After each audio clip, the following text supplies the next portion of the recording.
What happens when a royal sits down for one of America's most prestigious interviews, then storms out? Prince Harry's much-anticipated 60 Minutes conversation with Anderson Cooper opened warm and composed. But as the questions dug deeper, the tension split wide. This wasn't just an interview. It was a slow-burn collision between a seasoned journalist and a defiant royal, spiraling toward one of television's most memorable walkouts. The room was calm, spare, intimate classic 60 Minutes. No grand stage. No audience, just 2 chairs, a coffee table, and the hush of serious journalism. Anderson greeted Harry with a respectful smile and a handshake. "Harry, thank you for being here," he began, grave yet hospitable. Harry nodded, relaxed, but with a tightness that hinted at weather brewing. "I suppose the world expects me to explain myself, so here I am." Anderson chuckled lightly, easing the moment. That's the beauty of conversations like this. People hear directly from you. Early Minutes flowed smoothly. Life in America. Current projects, the shift from royal duty to private work. The challenge of raising a family outside the crown's shadow. Yet Harry's answers carried a sharper edge than expected. America, he said, had been tolerable, his tone edged with superiority. Here, he didn't bow to outdated ritual or pretend his family understood him. It was freeing to live where he was treated as special, not a spare part of a machine. Anderson, unfazed, no stranger to ego or pride, leaned in. Wasn't there comfort in tradition? A sense of stability? Harry smirked. Comfort for whom? The ones on golden thrones. Tradition was a cage with better wallpaper, he said. His family clung to it to hide the cracks. The room's energy shifted.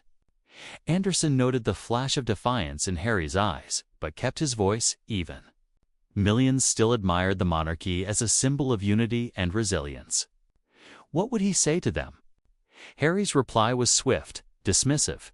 They were infatuated with a fairy tale, blind to the machinery, the manipulation, the silencing, the control. They cheered the crown without caring who bled for it. Sensing escalation, Anderson pivoted gently. Let's talk family. He'd heard Harry speak with deep feeling about Meghan and the children. What was life like as husband and father? Far from the institution. Harry's jaw tightened behind a faint smile. Life was as it should be his. The press had no right to dissect it, nor did the monarchy. He protected what was his more than they ever did for him. Anderson nodded, but pressed by speaking in interviews, documentaries, and a memoir. He opened the door to questions. Was there a contradiction in demanding privacy while sharing intimate details on his own terms? Irritation flickered in Harry's eyes. That argument was tired. Privacy wasn't silence. It was control. He decided what the world deserves to know, not the other way around. If people couldn't grasp that, they weren't worth addressing. The shift was unmistakable. Engagement tilting toward confrontation. Anderson stayed composed, half smiling. Some might call that selective. Harry leaned back, arms crossed. Selective? No freedom. Something an American should understand. The words hung like a challenge. The opening warmth had evaporated, replaced by an icy tension that made even the quiet creaks of the set sound loud. Anderson nodded slowly, jotting a note, expression neutral. Inside, he knew this was no ordinary interview. This was a powder kegond. Harry held the match. The stillness in the room was deceptive. Cameras rolled in near silence. The crew barely breathed. At center sat Tamen Wan, a veteran journalist, the other simmering with defiance.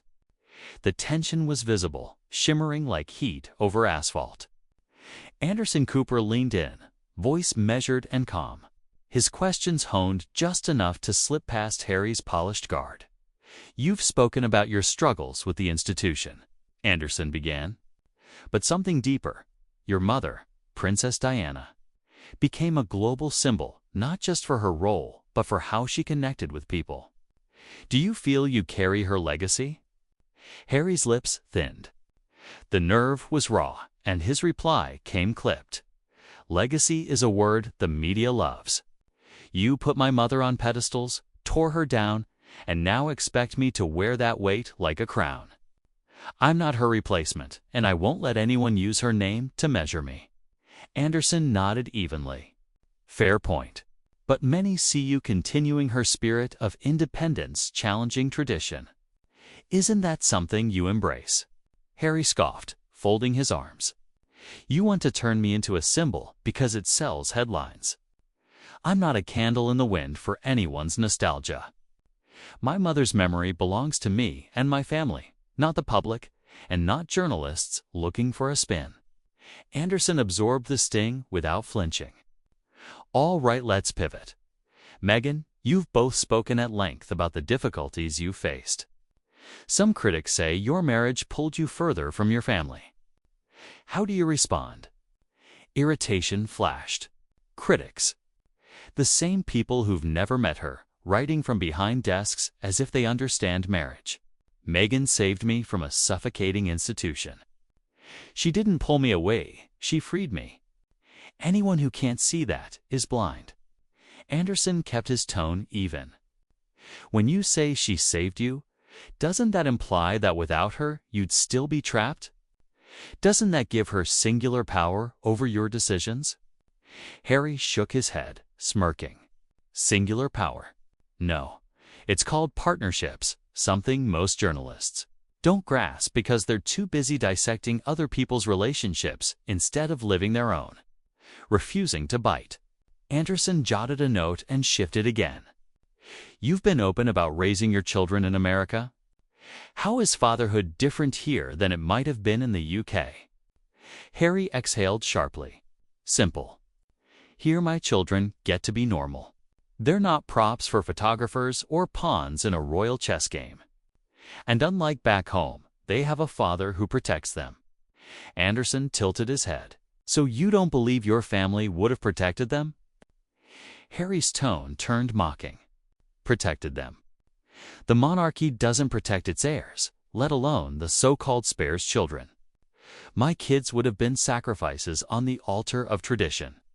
That's not family, that's exploitation.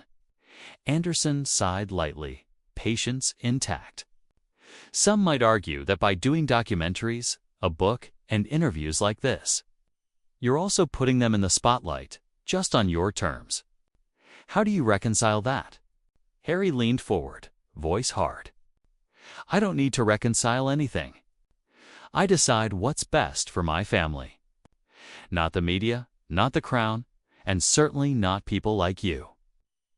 The room cooled. Anderson's jaw flexed, but his tone stayed calm. When asked about accountability, you keep returning to control. Is there room for balance? Harry's smirk widened. Balance is a myth. Either you control your story or it controls you. I refuse to be a victim of narrative. You'll never understand that your career depends on poking at other people's lives.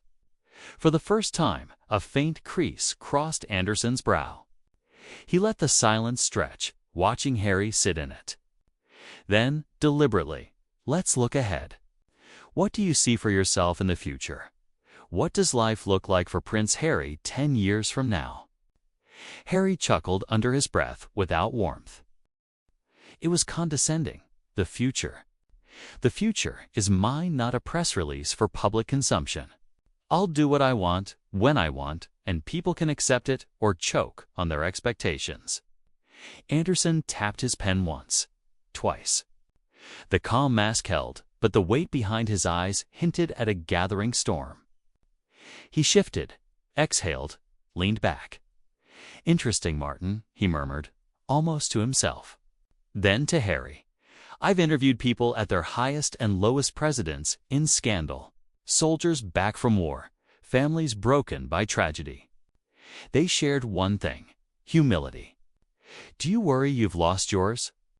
Harry stiffened, the smugness slipping into a scowl. Humility. Don't lecture me. I've lived through things you couldn't endure. If I sound unapologetic, it's because I've earned that right. Humility is for those still begging approval. I don't need anyone's. The words landed heavy. The air thickened, the silence turning suffocating. Anderson nodded slowly, his voice calm but edged with steel. That's one way to see it. The cameras kept rolling, and everyone felt the same thing. The interview was tipping toward collapse. Fast, the quiet on set grew oppressive. The crew, trained to be invisible, now felt trapped in the tension between the two men. Each exchange chipped at the veneer of civility, leaving cracks wide enough for viewers to feel through their screens. Anderson adjusted in his chair, pen now still. His voice stayed steady, a trace of weariness creeping in. Harry, you've spoken about control and carving your own path. Yet critics note your book, the Netflix series, and interviews like this still orbit the monarchy. How do you answer those who say you're trying to escape an institution you won't let go? Harry let out a short, biting laugh. Critics always. They cling to illusions to keep the crown polished. Let me be clear. I talk about it because it shaped, scarred me. You don't just walk away from the monarchy. It's stamped into your skin. If I expose its flaws, that's my right. If people can't handle the truth, that's their problem. Anderson's eyebrow lifted, his calm unbroken. But you've also profited from those flaws. Do you see a contradiction? Harry leaned in, eyes narrowing. Profited. Tell me, Anderson, when you claw back pieces of a life stolen from you, is that profit or survival? I took back my story. If people pay to hear it, so be it. Better they hear it from me than from tabloids you love to quote. The dismissive edge cut, testing even Anderson's legendary patience. His voice stayed level, tighter now. I don't quote tabloids. I ask questions the public wants answered. There's a difference. Harry smirked. Semantics. You're still digging, feeding the public's appetite for drama. No different from the rest. The insult hung in the air. Anderson didn't smile it away. Something sharper flickered in his eyes, though his tone remained calm. You've been harsh on the press. Yet here you are again, on camera. Is it fair to say you want attention just on your terms? Harry's mouth curled into a mocking half-smile. Ah, the old trap.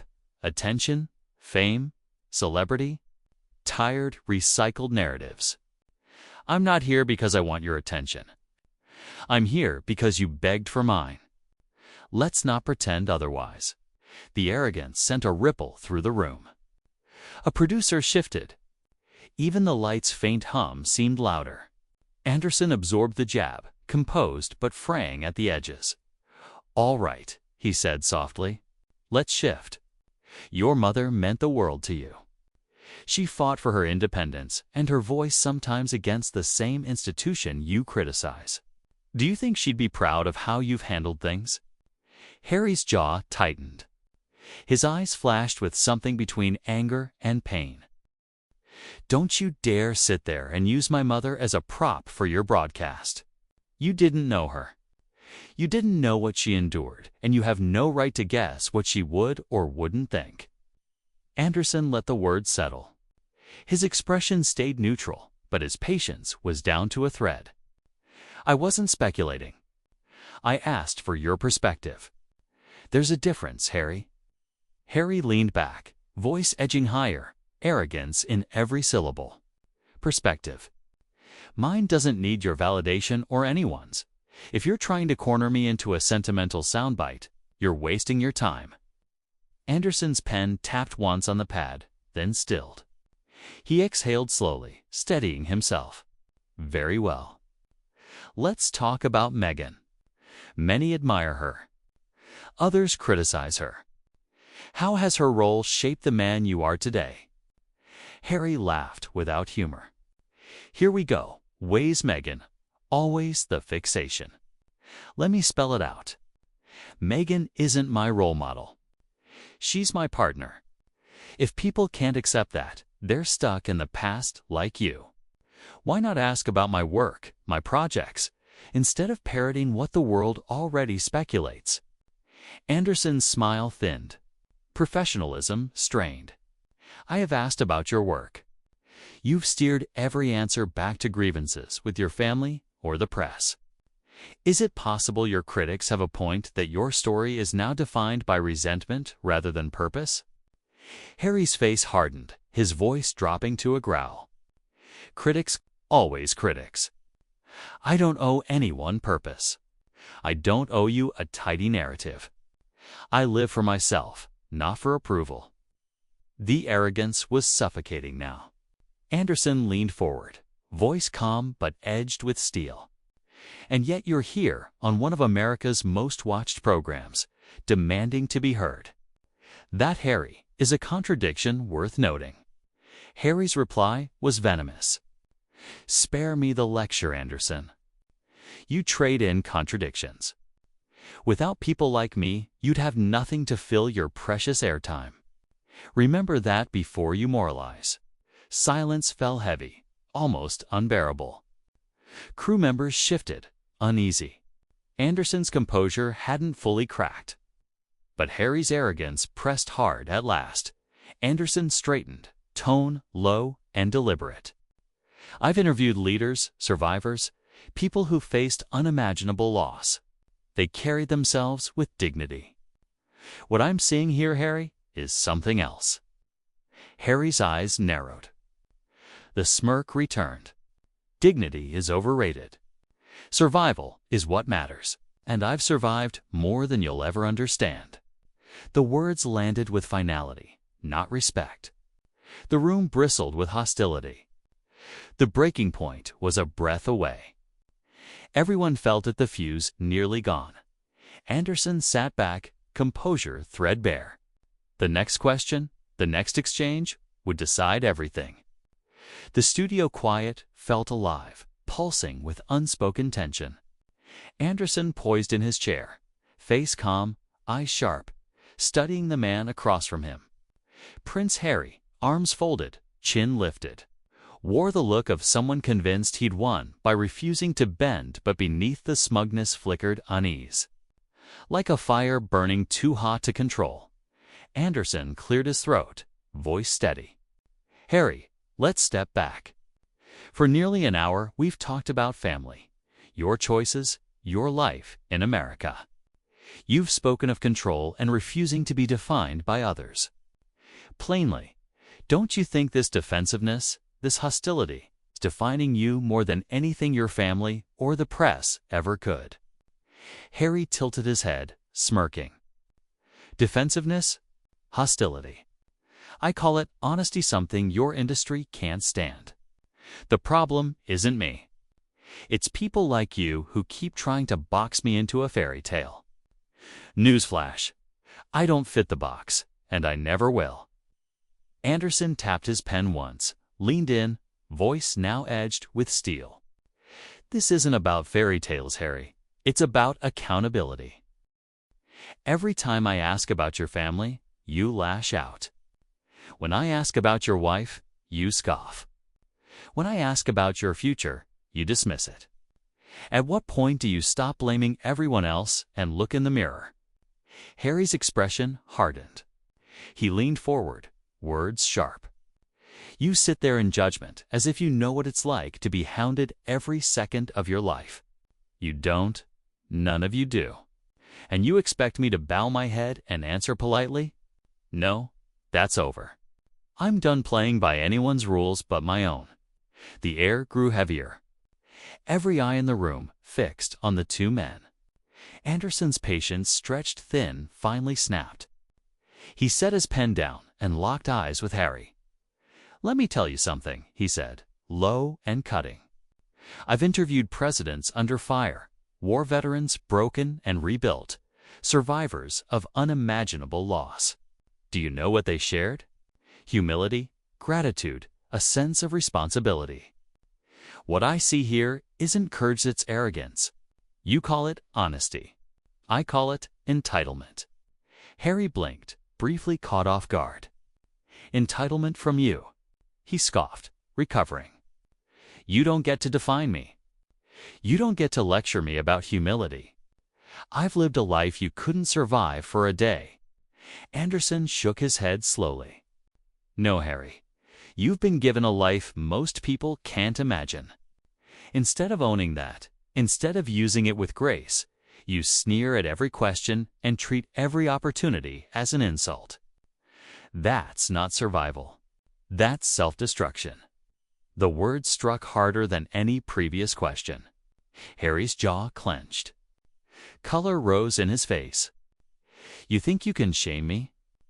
You think I owe you anything? I don't owe anyone explanations, least of all you." Anderson didn't flinch. "Then why are you here? Why sit in this chair under these cameras, if not to explain yourself? You rail against the media, yet run to the spotlight. You talk about freedom, yet you're chained to your bitterness. You want to be heard, Harry, but you don't want to listen. And that, more than anything, is why you're here alone, without the institution, without the family, without the respect you think you deserve." Harry's fists tightened on the chair arms. His voice rose, sharp and defensive. "You think you know me. You don't. You're just another voice in the chorus, another vulture pretending to care. My family didn't deserve me. The monarchy didn't deserve me. Maybe the world doesn't either. But I'll still live my truth, whether you like it or not." Anderson leaned back, his expression finally hardening. The calm facade was gone, replaced by something colder. "You want the truth. Here it is. You're not living your truth, you're hiding behind it. You're not the brave rebel you imagine. You're a man who had everything and decided to burn it down not with purpose, but with pride. And if Diana were here, I think she'd weep at what you've become." The words struck like a blow. Harry froze, arrogance slipping into raw anger. He shoved back his chair, the scrape loud on the studio floor. "That's it," he spat. "I won't sit here and be insulted. This interview is over." Gasps rippled through the crew. A producer lifted a hand to calm the moment, but Harry was already on his feet. Striding for the exit with his mic still clipped, the wire snapping as he tore it away. Anderson watched him go, then turned to the camera, voice steady. Sometimes the hardest truth to hear is the one closest to the bone. Tonight you saw a man unwilling to face his reflection. That's his choice. Our job is to ask and to listen even when the answers come wrapped in arrogance. He exhaled, gaze softening toward the audience. To our viewers, we hoped for honesty and reflection. What we got was something else, but perhaps it revealed more than any answer could. The cameras held on Anderson's calm face, then cut to black. Across living rooms in America, audiences sat stunned. The prince who came to tell his story walked away instead, leaving controversy, not clarity. Was this the most dramatic interview of Harry's career? Just another clash with the press? Tell us what you think in the comments. Like the video if you were shocked and subscribe with notifications so you don't miss more moments like this.